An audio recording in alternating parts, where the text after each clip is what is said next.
ಶ್ರೀ ಗುರು ಚರಿತ್ರೆ 13ನೇ ಅಧ್ಯಾಯ.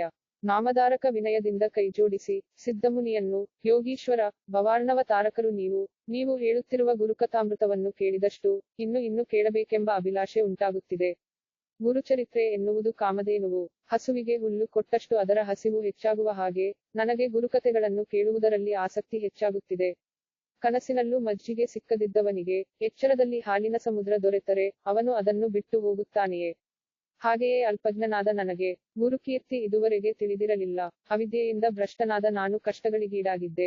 ಮೋಹಾಂಧಕಾರದಲ್ಲಿ ಮುಳುಗಿ ಅಜ್ಞಾನಿಯಾಗಿದ್ದ ನನಗೆ ನೀವು ಶ್ರೀಗುರುವೆಂಬ ಆತ್ಮಜ್ಯೋತಿಯನ್ನು ತೋರಿಸಿದಿರಿ. ನೀವು ಮಾಡಿರುವ ಉಪಕಾರಕ್ಕೆ ನಾನು ಎಂತಹ ಪ್ರತ್ಯುಪಕಾರ ಮಾಡಬೇಕೆಂದು ತಿಳಿಯದ ಮೂಢ ನಾನು. ಕಲ್ಪವೃಕ್ಷವನ್ನು ಕೊಟ್ಟವನಿಗೆ ಭೂದಾನ ಮಾಡಿದರೆ ಅದು ಪ್ರತ್ಯುಪಕಾರವಾಗುವುದೇ? ಚಿಂತಾಮಣಿಯನ್ನು ಕೊಟ್ಟವನಿಗೆ ಬದಲಾಗಿ ಏನನ್ನು ತಾನೇ ಕೊಡಬಲ್ಲೆವು? ಅಂತಹ ಕೃಪಾಮೂರ್ತಿಯಾದ ನಿಮಗೆ ನಾನೇನು ಕೊಡಬಲ್ಲೆ? ಭವತಾಪವನ್ನು ಹರಿಸಿದಿರಿ. ನೀವು ಹೇಳಿದ ಧರ್ಮ ನನ್ನನ್ನು ಉದ್ಧರಿಸುತ್ತದೆ. ಸರ್ವಾರ್ಥಗಳನ್ನು ಕೊಡಬಲ್ಲ ಗುರುಭಕ್ತಿ ನನ್ನಲ್ಲಿ ನೆಲೆಯಾಯಿತು. ಶ್ರೀಗುರುವು ಪ್ರಯಾಗದಲ್ಲಿ ಮಾಧವನಿಗೆ ದೀಕ್ಷೆ ಕೊಟ್ಟ ಮೇಲೆ ನಡೆದ ವಿಷಯಗಳನ್ನು ವಿವರಿಸಬೇಕೆಂದು ಕೋರುತ್ತೇನೆ ಎಂದು ವಿನಮ್ರನಾಗಿ ಭಿನ್ನವಿಸಿಕೊಂಡನು. ಅವನ ಮಾತುಗಳನ್ನು ಕೇಳಿದ ಸಿದ್ಧಮುನಿ ಅವನ ತಲೆಯ ಮೇಲೆ ಕೈಯಿಟ್ಟು ಆಶೀರ್ವದಿಸಿ ಹೇಳಿದರು. ಶಿಷ್ಯೋತ್ತಮ, ನಿನಗೆ ಗುರುಪದ ಲಭ್ಯವಾಯಿತು. ಧನ್ಯನಾದೆ. ಸಂಸಾರ ಸಾಗರದಿಂದ ಪಾರಾಗುವೆ. ಗುರುವೆಂದರೇನೆಂಬುದು ನಿನಗೆ ತಿಳಿಯಿತು. ಪುಣ್ಯಶ್ರವಣವಾದ ಗುರುಚರಿತ್ರೆಯನ್ನು ಹೇಳುತ್ತೇನೆ, ಮನಸ್ಸಿಟ್ಟು ಕೇಳು. ಸ್ವಲ್ಪ ಕಾಲ ಶ್ರೀಗುರುವು ಪ್ರಯಾಗದಲ್ಲಿದ್ದು ಅಲ್ಲಿ ಲೋಕೋದ್ಧಾರ ಕಾರ್ಯಗಳನ್ನು ಮಾಡಿದರು. ಮಾಧವನಿಗೆ ದೀಕ್ಷೆ ಕೊಟ್ಟು ಪ್ರಸಿದ್ಧರಾಗಿದ್ದ ಗುರುವಿನ ಬಳಿಗೆ ಅನೇಕರು ಬಂದು ಅವರಿಗೆ ಶಿಷ್ಯರಾಗಿ ಅವರ ಸೇವೆಯಲ್ಲಿ ನಿರತರಾದರು. ಅವರಲ್ಲೆಲ್ಲ ಮಾಧವನು ಮುಖ್ಯನು. ಅವರಲ್ಲಿ ಪ್ರಮುಖರಾದ 7 ಜನ ಶಿಷ್ಯರ ಹೆಸರನ್ನು ಮಾತ್ರ ಹೇಳುತ್ತೇನೆ. ಮೊದಲನೆಯವನು ಬಾಲಸರಸ್ವತಿ, ನಂತರ ಕೃಷ್ಣ ಸರಸ್ವತಿ, ಉಪೇಂದ್ರ, ಮಾಧವ ಸರಸ್ವತಿ, ಸದಾನಂದ, 6ನೆಯವನು ಜ್ಞಾನಜ್ಯೋತಿ ಸರಸ್ವತಿ. ಸಿದ್ಧನಾದ ನಾನು 7ನೆಯವನು. ನಮ್ಮೆಲ್ಲರನ್ನೂ ಹಿಂದಿಟ್ಟುಕೊಂಡು ಶ್ರೀಗುರುವು ದಕ್ಷಿಣ ದೇಶದಲ್ಲಿನ ತೀರ್ಥಗಳನ್ನು ಪವಿತ್ರ ಮಾಡುತ್ತಾ ಕಾರಂಜಿ ನಗರವನ್ನು ಸೇರಿದರು. ಅಲ್ಲಿ ತಮ್ಮ ಪೂರ್ವಾಶ್ರಮದ ತಂದೆತಾಯಿಗಳನ್ನು ಸಂತುಷ್ಟರನ್ನಾಗಿ ಮಾಡಿ ತಮ್ಮ ತಮ್ಮಂದಿರನ್ನು ಆದರಿಸಿದರು. ಪುರಜನರು ಶ್ರೀಗುರುವನ್ನು ಕಂಡು ಬಹಳ ಆನಂದದಿಂದ ಅವರ ಪೂಜಾರ್ಚನೆಗಳನ್ನು ಮಾಡಿದರು. ಅಲ್ಲಿನ ವಿಪ್ರರೆಲ್ಲರೂ ಅವರವರ ಮನೆಗಳಿಗೆ ಭಿಕ್ಷೆಗೆಂದು ಆಹ್ವಾನಿಸಿದರೆ ಶ್ರೀಗುರುವು ಬಹುರೂಪಿಯಾಗಿ ಎಲ್ಲರ ಮನೆಗಳಿಗೂ ಒಂದೇ ಕಾಲದಲ್ಲಿ ಹೋಗಿ ಭಿಕ್ಷೆ ಸ್ವೀಕರಿಸಿದರು. ಅದನ್ನು ಕೇಳಿದವರೆಲ್ಲರೂ ವಿಸ್ಮಿತರಾಗಿ ತ್ರಿಮೂರ್ತಿಗಳೇ ಈ ಯತಿಯ ವೇಷದಲ್ಲಿ ಬಂದಿದ್ದಾನೆಂದುಕೊಂಡರು. ಶ್ರೀಗುರುವು ತಮ್ಮ ಮಾತಾಪಿತರಿಗೆ ಪೂರ್ವಸ್ಮರಣೆಯುಂಟಾಗುವಂತೆ ಶ್ರೀಪಾದ ಶ್ರೀವಲ್ಲಭ ರೂಪದಲ್ಲಿ ದರ್ಶನವಿತ್ತರು. ತಾಯಿ ಆ ಶ್ರೀಪಾದರೂಪವನ್ನು ಕಂಡು ಅವರ ಪಾದಗಳಲ್ಲಿ ತಲೆಯಿಟ್ಟು ನನ್ನ ಪ್ರದೋಷ ಪೂಜೆ ಫಲಕೊಟ್ಟಿತು. ಚಂದ್ರಮೌಳಿ ಸತ್ಯಸಂಕಲ್ಪನು ಎಂಬ ಭಾವನೆಯಿಂದ ತನ್ನ ಗಂಡನಿಗೆ ತನ್ನ ಗತ ಜನ್ಮದ ವೃತ್ತಾಂತವನ್ನೆಲ್ಲ ಹೇಳಿ ಗತಜನ್ಮದಲ್ಲಿ ಶ್ರೀಪಾದರಾಗಿದ್ದ ಈ ವಿಶ್ವವಂದ್ಯನನ್ನು ಮಗನಾಗಿ ಪಡೆಯಲು ನಾನು ಮಹಾದೇವನನ್ನು ಆರಾಧಿಸಿದೆ. ಈ ಜನ್ಮದಲ್ಲಿ ನನ್ನ ಅಂದಿನ ಕೋರಿಕೆ ಸಫಲವಾಯಿತು ಎಂದು ಆನಂದದಿಂದ ಹೇಳಿದಳು. ಅವರಿಬ್ಬರೂ ಶ್ರೀಗುರುವಿಗೆ ಶರಣಾಗಿ ಯತಿರಾಜ, ಜಗನ್ನಾಥ, ನಮ್ಮನ್ನು ಈ ಸಂಸಾರ ಸಾಗರದಿಂದ ಉದ್ಧರಿಸು ಎಂದು ಬೇಡಿಕೊಂಡರು. ಅದಕ್ಕೆ ಶ್ರೀಗುರುವು, ಸನ್ಯಾಸಿಯಾದವನು ತನ್ನ 42 ತಲೆಮಾರುಗಳನ್ನು ಉದ್ಧರಿಸುತ್ತಾನೆ. ಅವನ ವಂಶಕ್ಕೆ ಶಾಶ್ವತ ಬ್ರಹ್ಮಲೋಕ ಪ್ರಾಪ್ತಿಯಾಗುವುದು. ಆ ಕುಲದಲ್ಲಿ ಜನಿಸಿದವರೆಲ್ಲರೂ ಶಾಶ್ವತವಾದ ಬ್ರಹ್ಮಪದ ಪಡೆಯುವರು. ಅವರ ಸಂತತಿಗೆ ಯಮನಿಂದಲೂ ಸಹ ಭಯ ದುಃಖಗಳುಂಟಾಗಲಾರವು. ಅವರ ಕುಲದಲ್ಲಿ ಅದಕ್ಕೆ ಮುಂಚೆ ನರಕಕ್ಕೆ ಹೋದವರೂ ಕೂಡ ಬ್ರಹ್ಮಲೋಕವನ್ನು ಸೇರಿಕೊಳ್ಳುತ್ತಾರೆ. ಇದಕ್ಕಿಂತ ಹೆಚ್ಚಾಗಿ ನಿಮಗೇನು ಹೇಳಲಿ? ನಿಮ್ಮಿಬ್ಬರಿಗೂ ಅಂತಕನ ಭಯವಿರುವುದಿಲ್ಲ. ಬ್ರಹ್ಮಪದವನ್ನು ಪಡೆಯುತ್ತೀರಿ. ನಿಮ್ಮ ಮಕ್ಕಳು ಶತಾಯುಷಿಗಳಾಗಿ ಅಷ್ಟೈಶ್ವರ್ಯದಿಂದ ಕೂಡಿ ಪುತ್ರಪೌತ್ರಾದಿಗಳೊಡನೆ ನಿಮ್ಮೊಡನೆ ಇದ್ದುಕೊಂಡು ನಿಮ್ಮನ್ನು ಸಂತೋಷಗೊಳಿಸುತ್ತಾರೆ. ನಿಮಗೆ ನಿಮ್ಮ ಅಂತ್ಯಕಾಲದಲ್ಲಿ ಕಾಶಿಕ್ಷೇತ್ರ ನಿವಾಸ ಲಭಿಸುವುದು. ಕಾಶಿಕ್ಷೇತ್ರ ಮೋಕ್ಷಸ್ಥಾನವೆಂದು ವೇದಾದಿಗಳಲ್ಲಿ ಪ್ರಸಿದ್ಧವಾಗಿದೆ. ಇನ್ನು ಮುಂದೆ ನೀವು ನಿಮ್ಮ ಚಿಂತೆಗಳನ್ನೆಲ್ಲ ಬಿಟ್ಟು ಸಂತೋಷದಿಂದ ಬಾಳ್ವೆ ಮಾಡಿ ಎಂದು ಹೇಳಿದರು. ಅದೇ ಸಮಯಕ್ಕೆ ಅವರ ಪೂರ್ವಾಶ್ರಮದ ತಂಗಿಯಾದ ರತ್ನ ಅಲ್ಲಿಗೆ ಬಂದು ಶ್ರೀಗುರುವಿಗೆ ನಮಸ್ಕರಿಸಿ ವಿನೀತಳಾಗಿ, ಸ್ವಾಮಿ, ನನ್ನನ್ನು ಉದ್ಧರಿಸಬೇಕು. ಸಂಸಾರ ಸಾಗರದಲ್ಲಿ ಮುಳುಗಿಹೋಗಿದ್ದೇನೆ. ತಾಪತ್ರಯಗಳೆಂಬ ಬಡಬಾಗ್ನಿ ನನ್ನನ್ನು ದಹಿಸುತ್ತಿದೆ. ಕಾಮಾದಿಗಳೆಂಬ ಮೊಸಳೆಗಳು ನನ್ನನ್ನು ಭಯಪಡಿಸುತ್ತಿವೆ. ಈ ದುರ್ಭರವಾದ ಸಂಸಾರ ಸಾಗರದಿಂದ ನನ್ನನ್ನು ಉದ್ಧರಿಸಿ ಎಂದು ಕಳಕಳಿಯಿಂದ ಬೇಡಿಕೊಂಡಳು. ಅದಕ್ಕೆ ಶ್ರೀಗುರುವು, ಅಮ್ಮ, ಸ್ತ್ರೀಯರಿಗೆ ಪತಿಸೇವೆಯೇ ತಪಸ್ಸು. ಬೇರೆ ತಪಸ್ಸೇಕೆ? ಅವರನ್ನು ಭವಾರ್ಣವದಿಂದ ಉದ್ಧರಿಸಬಲ್ಲವನು ಆ ಶಿವನೊಬ್ಬನೇ. ಅವನೇ ಪತಿವ್ರತೆಯರಿಗೆ ಸರ್ವಾಭೀಷ್ಟಗಳನ್ನು ದಯಪಾಲಿಸುವವನು. ಇದರಲ್ಲಿ ಸಂಶಯವಿಲ್ಲ. ಭವಸಾಗರವನ್ನು ದಾಟಲು ಪತಿಯೇ ದೈವವೆಂದು ಸ್ಮೃತಿಗಳು ಘೋಷಿಸುತ್ತಿವೆ. ಆದ್ದರಿಂದ ನೀನು ನಿನ್ನ ಮನಸ್ಸನ್ನು ಸ್ಥಿರಗೊಳಿಸಿ ಶಿವಸಮಾನನಾದ ನಿನ್ನ ಪತಿಯನ್ನು ಶ್ರದ್ಧಾಭಕ್ತಿಗಳಿಂದ ಸೇವಿಸು. ವೇದೋಕ್ತಿಗಳು ಹೇಳುವಂತೆ ಅವನೇ ನಿನಗೆ ಗತಿ. ನಿನ್ನನ್ನು ಉದ್ಧರಿಸಬಲ್ಲವನು ಅವನೇ. ನಿನ್ನ ಅಂತಃಕರಣದಲ್ಲಿ ದುಃಖ ಬೇಡ ಎಂದು ಅವಳಿಗೆ ಶ್ರೀಗುರುವು ಉಪದೇಶಿಸಿದರು. ರತ್ನಾದೇವಿ ಮತ್ತೊಮ್ಮೆ ಶ್ರೀಗುರುವಿಗೆ ನಮಸ್ಕರಿಸಿ, ಸ್ವಾಮಿ, ಗುರುಮೂರ್ತಿಯಾದ ನಿಮಗೆ ನಮಸ್ಕಾರಗಳು. ನೀವು ಬ್ರಹ್ಮಜ್ಞಾನಿಗಳು. ಭೂತಭವಿಷ್ಯತ್ತುಗಳನ್ನರಿತವರು. ನನ್ನ ಪ್ರಾರಬ್ಧ ಹೇಗಿದೆಯೋ ತಿಳಿಸಿ, ನನ್ನ ಗತಿ ಎಂತಹುದು ಎಂಬುದನ್ನು ಹೇಳಿ, ಎಂದು ಕೇಳಿದಳು. ಅವಳ ಪ್ರಾರ್ಥನೆಯನ್ನು ಕೇಳಿ, ಶ್ರೀಗುರುವು, ರತ್ನ, ನಿನ್ನ ಮಾತುಗಳು ತಾಮಸಗುಣದಿಂದ ಕೂಡಿದ್ದು, ನೀನು ಪಾಪಗಳನ್ನು ಸಂಚಯ ಮಾಡಿದ್ದೀಯೆ. ಅನುಭವಿಸದೆ ಅವು ತೀರುವವಲ್ಲ. ಹಿಂದಿನ ಜನ್ಮದಲ್ಲಿ, ನೀನು ಗೋವು ಒಂದನ್ನು ಕೋಲಿನಿಂದ ಹೊಡೆದಿದ್ದೀಯೆ. ನಿನಗೆ ಹತ್ತಿರವಾಗಿದ್ದ ದಂಪತಿಗಳಲ್ಲಿ ವಿರಸವನ್ನುಂಟು ಮಾಡಿದ್ದೀಯೆ. ಹೀಗೆ ನೀನು ಮಾಡಿರುವ ದೋಷಗಳು, ಈ ಜನ್ಮದಲ್ಲಿ ಪರಿಪಕ್ವಗೊಳ್ಳುತ್ತವೆ. ಹಸುವನ್ನು ಹೊಡೆದ ಪಾಪಕ್ಕೆ ನೀನು ಕುಷ್ಠರೋಗ ಅನುಭವಿಸಬೇಕು. ದಂಪತಿಗಳ ನಡುವೆ ವಿರಹ ಉಂಟು ಮಾಡಿದ್ದಕ್ಕೆ, ನಿನ್ನ ಗಂಡ ಸನ್ಯಾಸಿಯಾಗಿ, ನಿನ್ನನ್ನು ಬಿಟ್ಟು ಹೋಗುತ್ತಾನೆ. ನಿನ್ನ ಪೂರ್ವದೋಷಗಳಿಂದ, ನಿನಗೆ ಇಂತಹ ಫಲಗಳು ದೊರೆಯಲಿವೆ, ಎಂದು ಹೇಳಿದರು.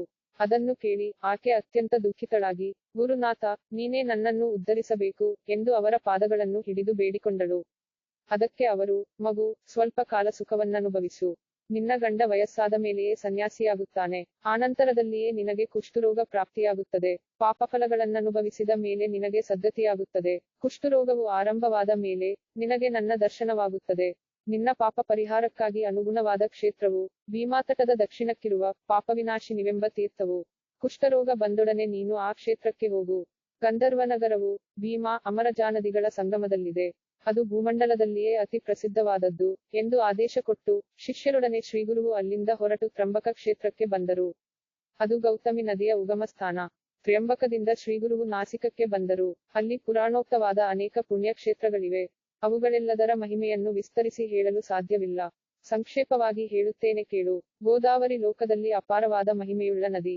ಅದನ್ನು ವೃದ್ಧಗಂಗಾ ಎಂದೂ ಕರೆಯುತ್ತಾರೆ. ಅದರಲ್ಲಿ ಅನೇಕ ತೀರ್ಥಗಳಿವೆ. ಆ ನದಿ, ಮಹೇಶ್ವರನ ಜಟೆಯಿಂದ ಅವತರಿಸಿದ ನದಿ. ಹಿಂದೆ ಋಷೀಶ್ವರನಾದ ಗೌತಮ ಮಹರ್ಷಿಯು, ಪ್ರತಿದಿನವೂ, ಧಾನ್ಯವನ್ನು ಹರಡಿ, ತಪಸ್ಸು ಮಾಡುತ್ತಿದ್ದನು. ಅಂದು ಹರಡಿದ ಧಾನ್ಯ, ಅಂದೇ ಮೊಳೆತು ಫಲಕೊಡುತ್ತಿತ್ತು. ಗೌತಮ ಮಹರ್ಷಿಯ ತಪೋ ಮಹಿಮೆ ಅಂತಹುದು. ಒಂದು ಸಲ ಅಲ್ಲಿದ್ದ ಇತರ ಋಷಿಗಳೆಲ್ಲರೂ ಕೂಡಿ, ಈ ಗೌತಮ ಮಹರ್ಷಿ ಶಿವಭಕ್ತ. ಈತ, ಗಂಗೆಯನ್ನು ಇಲ್ಲಿಯ ಭೂಮಿಗೆ ತಂದರೆ, ನಮಗೆ ಇಲ್ಲೇ ಗಂಗಾಸ್ನಾನವಾಗುತ್ತದೆ.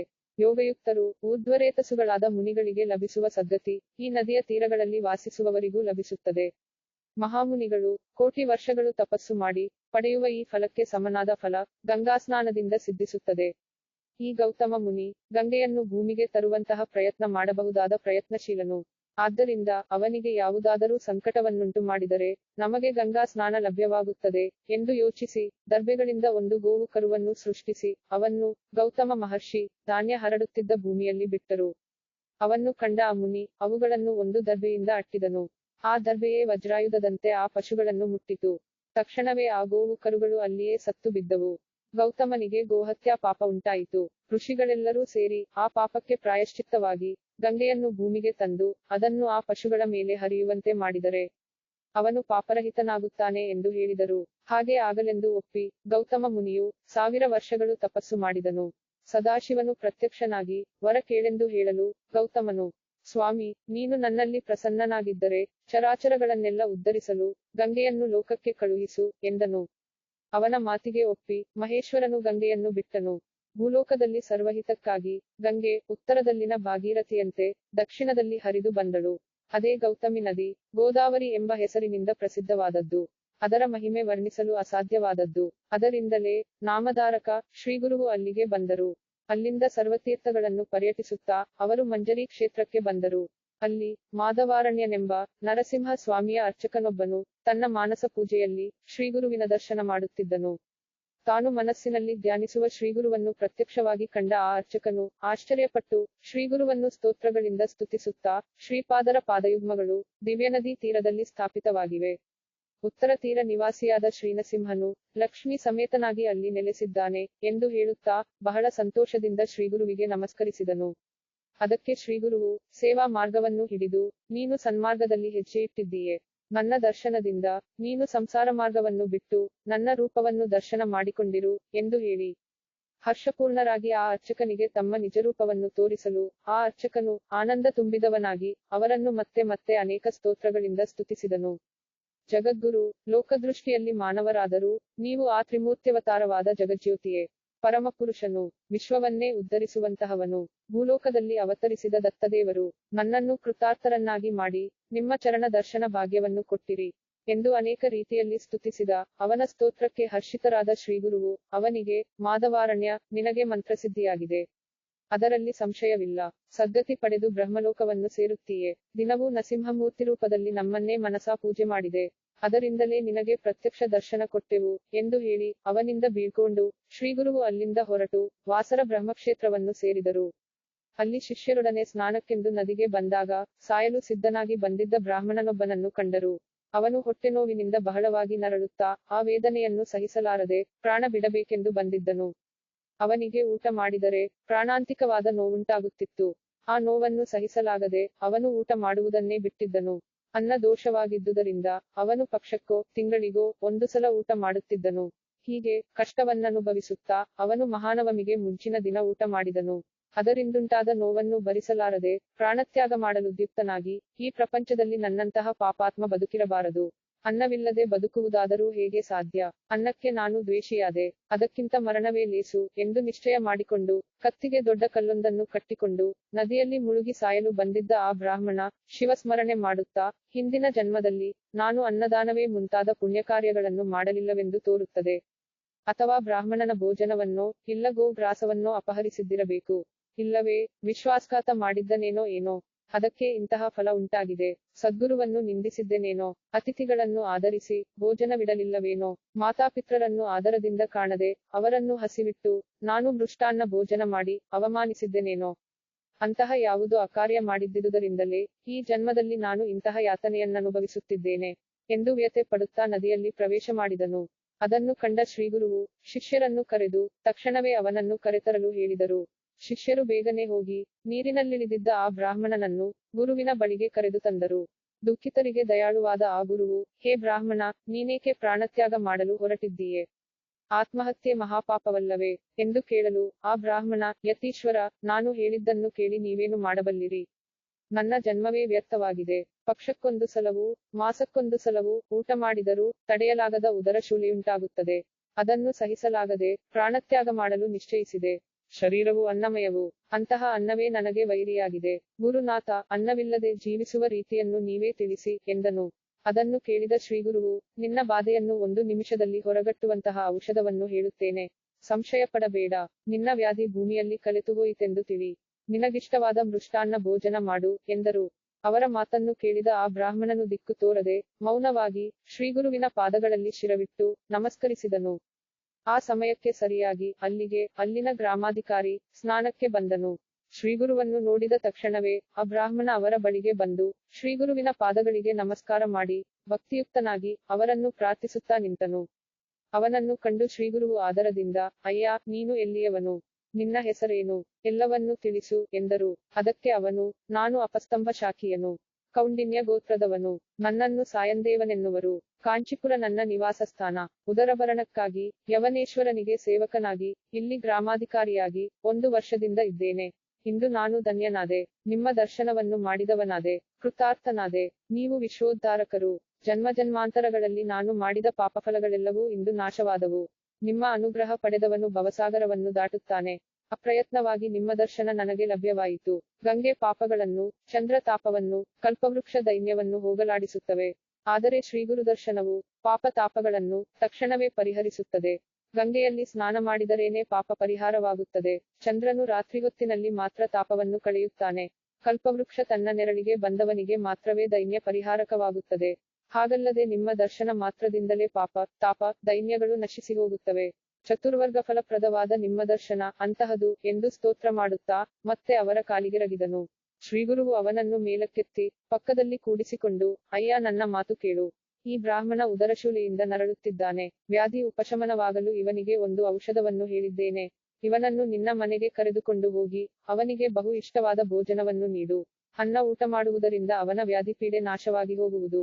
ಇವನು ಹಸಿದುಕೊಂಡಿದ್ದಾನೆ. ಆದ್ದರಿಂದ ತ್ವರೆಯಾಗಿ ಅವನನ್ನು ಕರೆದುಕೊಂಡು ಹೋಗಿ ಊಟ ಮಾಡಿಸು ಎಂದು ಹೇಳಿದರು. ಅವರ ಮಾತುಗಳನ್ನು ಕೇಳಿದ ಸಾಯಂದೇವ ವಿನಯದಿಂದ, ಸ್ವಾಮಿ, ಇವನು ಊಟ ಮಾಡಿ ಪ್ರಾಣ ಬಿಡುತ್ತಾನೇನೋ? ತಿಂಗಳಿಗೊಂದು ಸಲದಂತೆ ನಿನ್ನೆ ಊಟ ಮಾಡಿ ಆ ಬಾಧೆ ತಡೆಯಲಾರದೆ ಪ್ರಾಣ ತ್ಯಾಗಕ್ಕೆ ಸಿದ್ಧನಾದನು. ಇವನಿಗೆ ಅನ್ನ ದಾನ ಮಾಡಿದರೆ ನನಗೆ ಬ್ರಹ್ಮಹತ್ಯಾ ಪಾಪ ಬರುವುದು ಎಂದು ಸಂದೇಹ ಪೂರ್ವಕವಾಗಿ ಹೇಳಿದನು. ಅದಕ್ಕೆ ಶ್ರೀಗುರುವು, ಅಯ್ಯ, ಇವನಿಗೆ ಔಷಧವನ್ನು ಹೇಳುತ್ತೇನೆ. ಮಾಶಾನ್ನ, ಪರಮಾನ್ನ, ಕಜ್ಜಾಯಗಳು ಇವನಿಗೆ ಪರಮೌಷಧ. ಅವನ್ನು ತಿಂದರೆ ಇವನ ವ್ಯಾಧಿ ನಾಶವಾಗುತ್ತದೆ. ಸಂದೇಹ ಪಡದೆ ತಕ್ಷಣವೇ ಕರೆದುಕೊಂಡು ಹೋಗಿ ಅತಿತ್ವರೆಯಾಗಿ ಇವನಿಗೆ ಭೋಜನ ಮಾಡಿಸು ಎಂದು ಆದೇಶ ಕೊಟ್ಟರು. ಸಾಯಂದೇವನು ಓಂ ಎಂದು ಹೇಳುತ್ತಾ ಶ್ರೀಗುರುವನ್ನು ಶಿಷ್ಯರೊಡನೆ ತನ್ನ ಮನೆಗೆ ಭಿಕ್ಷೆಗೆ ಬರಬೇಕೆಂದು ಪ್ರಾರ್ಥಿಸಿಕೊಂಡನು. ಶ್ರೀಗುರುವು ಅವನ ಪ್ರಾರ್ಥನೆಯನ್ನು ಮನ್ನಿಸಿದರು. ಸಾಯಂದೇವನು ಬಹಳ ಸಂತೋಷಗೊಂಡನು. ನಾನು, ಇತರ ಶಿಷ್ಯರು, ಆ ರೋಗಿಯಾಗಿದ್ದ ಬ್ರಾಹ್ಮಣ ಎಲ್ಲರೂ ಶ್ರೀಗುರುವಿನೊಡನೆ ಸಾಯಂದೇವನ ಮನೆಗೆ ಹೋದೆವು. ಪತಿವ್ರತೆಯಾದ ಅವನ ಪತ್ನಿ ಬಹಳ ಸಂತೋಷದಿಂದ ನಮ್ಮನ್ನು ಸ್ವಾಗತಿಸಿದಳು. ಶಿಷ್ಯರ ಸಹಿತ ಆ ದಂಪತಿಗಳು ಗುರುವಿಗೆ ಷೋಡಶೋಪಚಾರಗಳಿಂದ ಸತ್ಕರಿಸಿದರು. ಅವರು ಮಾಡಿದ ಗುರುಪೂಜಾ ವಿಧಾನವೇ ನನಗೆ ವಿಚಿತ್ರವಾಗಿ ತೋರಿತು. ರಂಗವಲ್ಲಿಯಿಂದ ಒಂದು ಮಂಟಪವನ್ನು ರಚಿಸಿ ನಾನಾವರ್ಣಗಳಿಂದ ಅಷ್ಟದಳ ಪದ್ಮಗಳನ್ನು ಬರೆದು 5 ಬಣ್ಣಗಳಿಂದ ಚಿತ್ರಚಿತ್ರವಾಗಿ ಆ ಸ್ಥಳವನ್ನು ಅಲಂಕರಿಸಿ ನಂತರ ಸಂಕಲ್ಪ ಮಾಡಿ ಸಾಷ್ಟಾಂಗ ನಮಸ್ಕಾರ ಮಾಡಿ ಸಾಯಂದೇವ ವಿನಯದಿಂದ ಶಾಸ್ತ್ರೀಯವಾಗಿ ಚಿತ್ತಾಸನದಲ್ಲಿ ಶ್ರೀಗುರುವನ್ನು ಶಿಷ್ಯರನ್ನು ಒಂದೊಂದು ಮಂಡಲದಲ್ಲಿ ಕೂರಿಸಿ ಕ್ರಮವಾಗಿ ಉಪಚಾರಗಳನ್ನು ಮಾಡಿ ಪಂಚಾಮೃತವೇ ಮುಂತಾದವುಗಳಿಂದ ರುದ್ರಸೂಕ್ತಗಳನ್ನು ಹೇಳುತ್ತಾ ಅವರೆಲ್ಲರ ಪಾದಗಳಿಗೆ ಅಭಿಷೇಕ ಮಾಡಿದರು. ಭಕ್ತಿಯಿಂದ ಮಾಲಾದಿಗಳನ್ನು ಶ್ರೀಗುರುವಿಗೆ ಅರ್ಪಿಸಿ ಜ್ಞಾನಿಯಾದ ಸಾಯಂದೇವನು ಗುರುಪಾದೋದಕವನ್ನು ಒಂದು ಪಾತ್ರೆಯಲ್ಲಿ ಸ್ವೀಕರಿಸಿದನು. ಆ ಪಾದೋದಕಕ್ಕೆ ಮತ್ತೆ ಪೂಜಾದಿಗಳನ್ನು ಮಾಡಿ ಸದ್ಗುರುವಿಗೆ ನೀರಾಜನ ಕೊಟ್ಟು ಗೀತವಾದ್ಯಗಳಿಂದ ಸಂತಸಗೊಳಿಸಿದನು.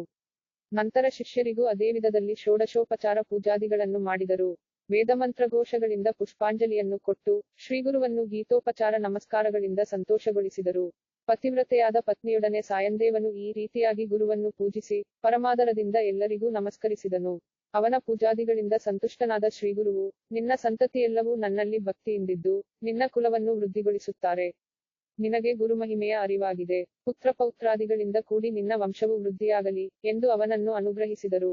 ಆ ನಂತರ ಸಾಯಂದೇವನು ಮಂಡಲಗಳನ್ನು ರಚಿಸಿ ಪಾತ್ರೆಗಳನ್ನಿಟ್ಟು ಕ್ರಮವಾಗಿ ಪಾಯಸಾನ್ನ, ಪಾಕ್ಕಾನ್ನ, ಮಾಷಾನ್ನ, ವಿಧವಿಧವಾದ ಭಕ್ಷ್ಯಗಳು, ಸಿಹಿ ಪದಾರ್ಥಗಳು, ನಾನಾ ವಿಧವಾದ ಪಲ್ಯಗಳು, ಉತ್ತಮವಾಗಿ ತಯಾರಿಸಿದ ವ್ಯಂಜನಗಳು ಮುಂತಾದುವೆಲ್ಲವನ್ನೂ ಬಡಿಸಿ ಎಲ್ಲರಿಗೂ ಸಾದರವಾಗಿ ಭೋಜನ ಮಾಡಿಸಿದನು. ಉದರಶೂಲೆಯಿಂದ ನರಳುತ್ತಿದ್ದ ಬ್ರಾಹ್ಮಣನು ಯಥೇಷ್ಟವಾಗಿ ಊಟ ಮಾಡಿದನು. ಆಗ ಒಂದು ವಿಚಿತ್ರವಾಯಿತು. ಸದ್ಗುರು ಕೃಪಾದೃಷ್ಟಿಯಿಂದ ಅವನ ರೋಗವು ಆ ಕ್ಷಣದಲ್ಲೇ ಮಾಯವಾಗಿ ಹೋಯಿತು.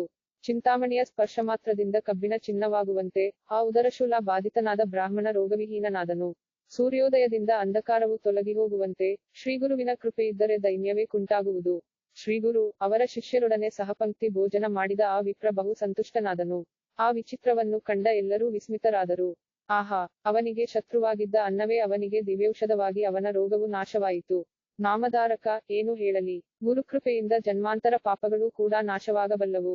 ಇದೊಂದು ವ್ಯಾಧಿಯ ವಿಷಯವೇನು ದೊಡ್ಡದು. ಗುರುಚರಿತ್ರೆಯಲ್ಲಿನ ಈ ಪವಿತ್ರವಾದ ಆಖ್ಯಾನವನ್ನು ಭಕ್ತಿಯಿಂದ ಪಠಿಸಿದವನು ಕೇಳುವವನು ಇಬ್ಬರಿಗೂ ಅವರವರ ಮನೆಗಳಲ್ಲಿ ರೋಗ ಭಯವಿರುವುದಿಲ್ಲ. ಇಲ್ಲಿಗೆ 13ನೆಯ ಅಧ್ಯಾಯ ಮುಗಿಯಿತು.